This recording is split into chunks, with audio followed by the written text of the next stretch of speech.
It's been a huge day of NHL news. Tonight we're taking a look at some trade rumors involving the Vancouver Canucks, the Montreal Canadiens, the Edmonton Oilers, and the New York Islanders. We also had a huge update today in the 2018 World Junior scandal of Team Canada. The London police have looked to be moving forward with some charges. We'll discuss what we know on that situation. And could the NHL be expanding soon? They actually received a letter from the owners of the Utah Jazz to push the expansion process forward to get a team in Salt Lake City. All that and more coming up next. So welcome back to another video here at Top Shelf Hockey. As I mentioned, it's been an extremely eventful NHL news day today. Some major stories that went down. Let's just kind of recap because there has been some more and newer information to come out since I put out the video earlier today regarding the major update that came down regarding the 2018 Team Canada World Junior team that's been under investigation for feels like an eternity. I think it's been around 18 months or something to that effect. It feels like it's been a really, really long time. This news this morning broke with Robin Doolittle, the reporter for the Globe and Mail, who's been on top of the story along with Rick Westhead of TSN, been the main ones covering this on the investigative side. Katie Strang of The Athletic's been involved there too. And they've done a great job getting all the information out to the public. But essentially what came down today was Robin Doolittle had multiple sources telling her that the London police has basically requested that 5 players from that team come and surrender themselves to the London Police Department to face charges. Now, of course, no names were given in that report. The article this morning from the Globe and Mail just basically said just that in a nutshell. I kind of recap some of the other details of the whole incident in case you were not as familiar with the story, and that's what we've learned. Now, normally when that happens, if the police are looking for somebody to surrender themselves to face charges, usually they'll give you a period of time to come show up before they, issue a warrant for your arrest and come after you. But you're probably looking at about a week to 2 weeks now, which kind of makes sense. Now, a couple of events that have happened, which we didn't know, and we still cannot confirm 100% that are connected to this, is a couple days ago we saw Calgary Flames forward Dylan Dubé announce that the Flames announced that the Dubé was taking a leave of absence from the team. Now, they did cite mental health reasons. They didn't say personal reasons. Now, I guess, like I said, we can't confirm. Now, Dubé was on that team. It seems logical that he might be involved. We can't confirm that he was.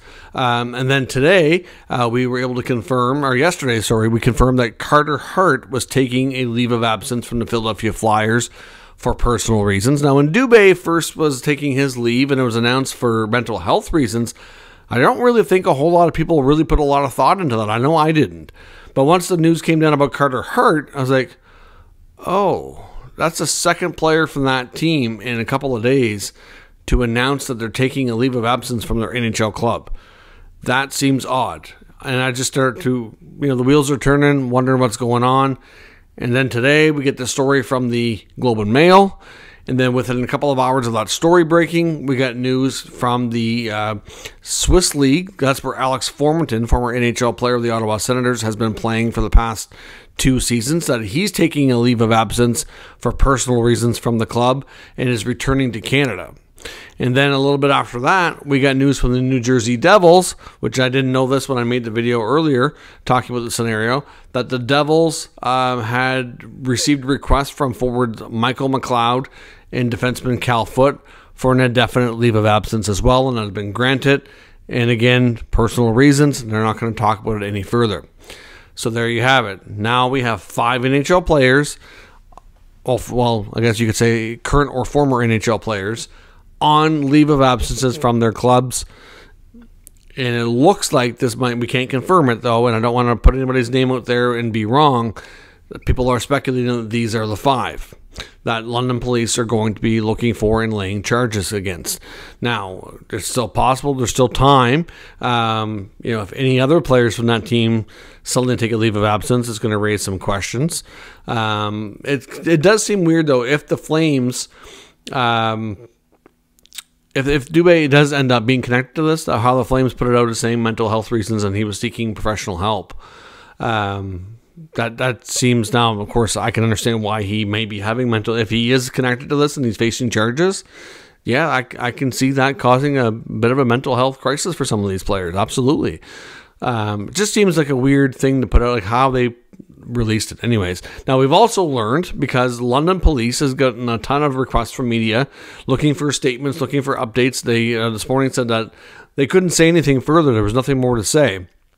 So obviously these sources for the Globe and Mail appeared to be solid, but nothing was coming from the police department yet until later in the day, which we then learned that the London Police Department have said they're planning to hold a press conference on February the 5th, and they are hope to be able to release a lot more information on the findings of their investigations under this 2018 World Junior team at that point in time. So that kind of tells us that most likely that's the, probably that day or maybe the day before would probably be when they've given these players or whoever the players are, a deadline to surrender themselves to police, face charges. They'll obviously have time at this point to obtain legal counsel if they haven't done so already, and we'll probably learn a lot more about it at that time. So I guess people are drawing conclusions here that these are the 5, and maybe that's the case. But like I said, we got to be careful. I don't want anybody's name out there being connected in a way that's, saying people are saying that it's for sure true when we don't know that. I do know one thing. I know it seemed like especially on Twitter, or I guess we call it X now, since the stories broke, I don't know if it's just been a lot of, I can't blame any particular fan bases, but I've just noticed a lot of people been wanting to really bash and drag Drake Batherson into this. He's probably been the one player that everybody seems to be, not so much now, but leading up to this, that I don't know how many times I've seen people bashing him, saying, "Oh, he had to be involved. He had to be involved." And I'm like, you don't know that. Like, for starters, like, I don't care. You shouldn't be talking about any of these players in a public setting, saying you've been slandering their names, because we don't know what they did or didn't do. And it's just that simple. And really, if you slander somebody publicly, they can come after you. I mean, there's got to be some repercussions that way. So at the end of the day, this story is finally moving forward. For those who have been slandering Drake Batherson, and anybody else for that matter, I think you need to get over it, and maybe you should put out a statement yourself, kind of apologizing, because I don't. He seemed to be the one player that would just target it over and over and over again, and I never understood it. I never understood that one bit. And it seemed like a lot of it was fans of teams that were rivals with the Sens. I don't know. It just was really bizarre. Something I've noticed on social media over the past year, and it always kind of bothered me, because I'm like, you have no reason or any proof to suggest that he had anything to do with it. And at this point, we still can't say that he's 100% innocent either, because no charges have been laid. I mean, at this point, I would think if any other players are involved, we'd probably know more. There'd be something out, but we'll see. These seem to be, people are drawing the connections here, and I'm thinking that these are the 5. But on February the 5th, we'll likely learn a lot more information, and if charges are laid, we'll hear about that. That will be much more public scenario, and we'll learn more about it at that time. Now, the NHL also, in my opinion, this to me is not a coincidence, tried to bury this story today, because not long after this news broke from the Globe and Mail, we had another big piece of news come out of the NHL. Came from the owner of the Utah Jazz, Ryan Smith, and his ownership group, has released a letter basically telling the NHL that they really want them to open the expansion process. So it kind of got everybody talking about expansion and trying to take some eyes off of the story. Like, the timing of it, to me, like, this has been something that's not really shocking news, and we've heard whispers about this for weeks. So when it came out, when it did today, the timing of it just seemed to be not coincidental, in my opinion. So I was very disappointed in that sense. You shouldn't be trying to cover up a major story, and to be honest, I don't think it did. The other story definitely got a lot more attention today. But essentially, this group has confirmed their legit interest and ownership of an NHL franchise, making it clear that they want the NHL to open the formal process of going through an expansion here, and hopefully adding more teams to their league. Now, another tidbit that a lot of people might have overlooked, in the letter that they published, there is one little small paragraph or a couple sentences here that I found very interesting. And to me, this might have also been put out because of the timing to put some pressure on the Arizona Coyotes. The part of it that I found intriguing says that the Delta Center, which is in Salt Lake City, is ready to serve as an interim solution for an NHL team. And now Utah would need to get a new arena long term, obviously, and they would be doing that, to host not only NHL but Olympic hockey. So essentially, they're saying that the Delta Center is ready to roll now. Maybe they make some renovations, maybe they do some upgrades to get through the interim, and then eventually they're going to have a new arena in the not too distant future because they are scheduled to host the Winter Olympic Games. I don't know if it's 2030 or 2034, but one of those Olympic Games coming up is scheduled to be hosted there. So they're going to get a new arena. Now, with the need of an NHL franchise, maybe that accelerates things a little bit, but the Delta Center is definitely a capable spot while they're waiting for that to be built. So clearly the Arizona Coyotes need a new home, and they need a permanent home and a solution like yesterday. The NHL has made comments before saying that they really needed some firm plans by the Coyotes by the All-Star break, ideally, because at that point you're getting at a point where if they needed to move them for next year, they need that much time to make it happen. Okay, and clearly at this point, the All-Star break is just around the corner, and we do not have anything firm by the Coyotes on a new arena deal. Now, could they've been working on some things in the background for sure. Not everything is made public. I know they last put out a note about this. The Coyotes did. I can't remember exactly how long. I want to say about 3 or 4 weeks ago. And it kind of just alluded to the fact that they're working on some things, and they were, hoping to have something soon, of course. So, we're kind of, TikTok time is ticking here on the Coyotes. So this could also be as much as a distraction on the World Junior investigation, and it could also be put out to put a little bit of pressure on the Coyotes organization to get things figured out, or making it well known here that we have your next home already lined up, ready to roll.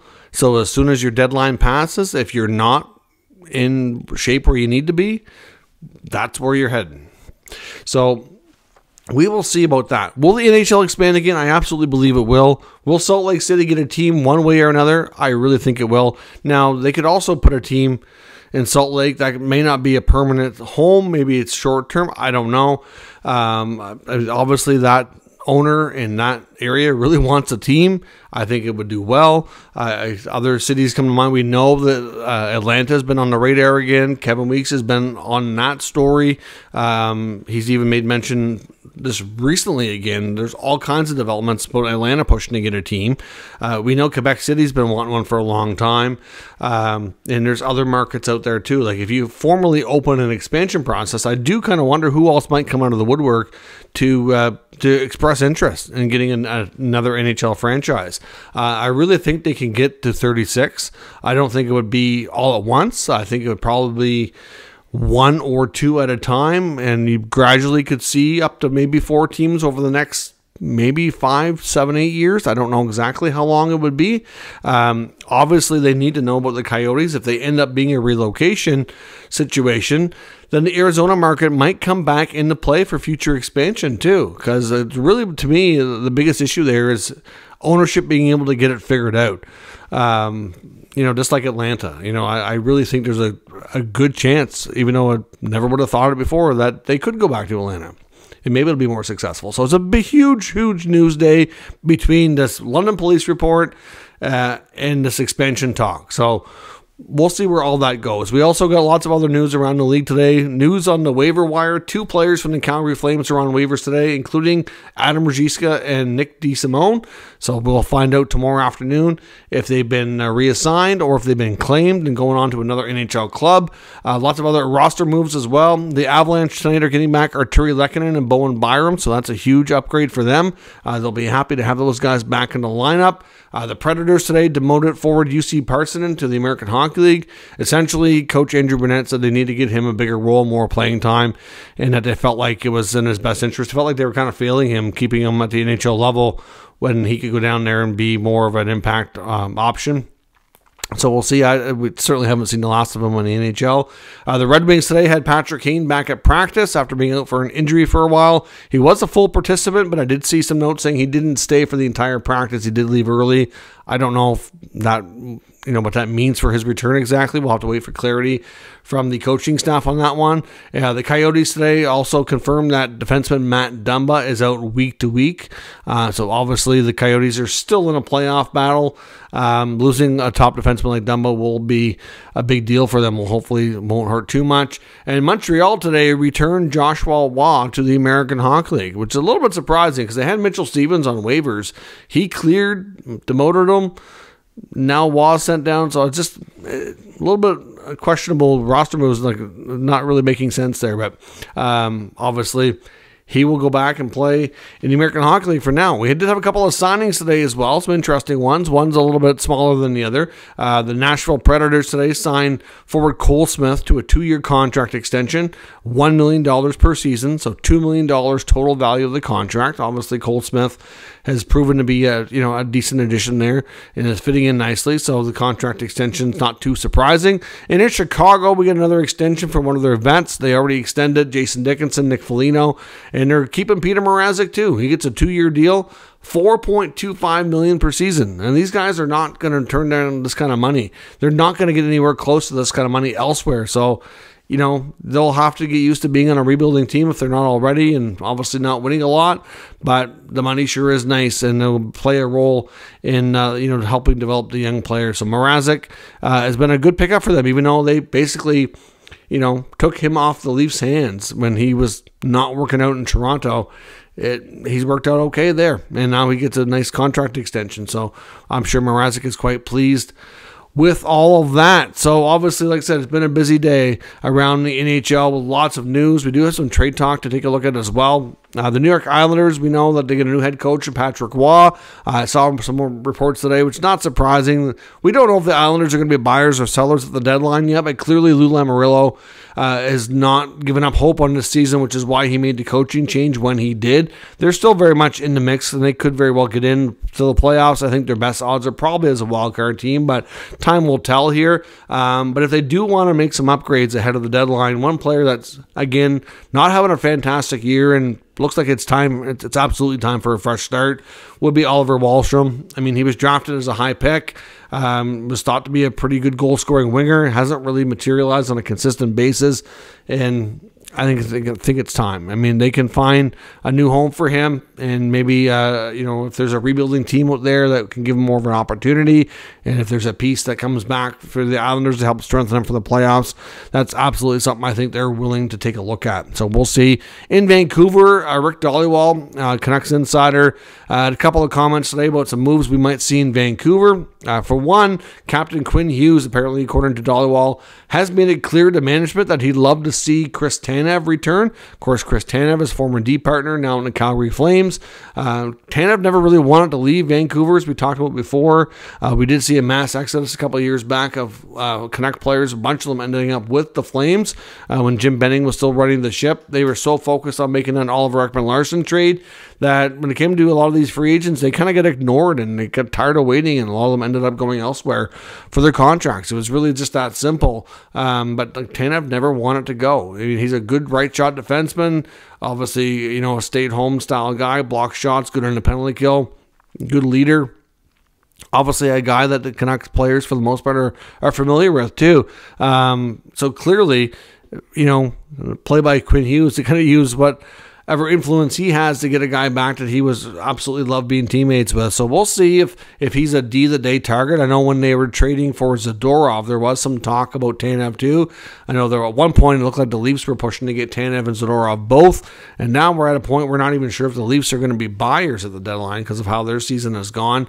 So we'll see on that front, but Tanev is certainly an option that Hughes would like to see come back, and certainly another option as well that Dhaliwal wonders, and this is just him speculating, but the the Canucks were heavily scouting the Ottawa Senators Montreal Canadiens game that took place at the Bell Center last night, and he wonders if they might have been there to see Habs defenseman Arber Xhekaj that was called up and had made his first NHL appearance in some time. I think it was about a month or so that he was down in the minors.